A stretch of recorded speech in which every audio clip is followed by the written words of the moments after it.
Hi guys, this is Mindy with VitalPath. I just wanted to give you a quick tutorial. We've got these lacrosse balls. Lots of cool things that we can do. These are one thing that you could keep at your desk and just have handy with you for any type of mobility stuff. So just getting it with your hand, rubbing out your legs.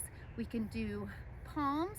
You can take your hand and rub it on your desk if you're sitting at a computer and you've got hand stuff that bugs you. Lots of good stuff we can do. We can put it underneath our bum and sit on it. Anybody that has sciatic stuff or hamstring stuff, that is a really good tool to kind of help relieve some of that. We can also put it underneath our knee. So right in the pit of that knee, you can kneel on it. Okay, you can get some of that. It will smash out that hamstring as well as that calf. Really love-hate relationship, but it's a really good to relieve any of that stress. Another really cool option is taking your shoe off and stepping on it and rolling out those feet.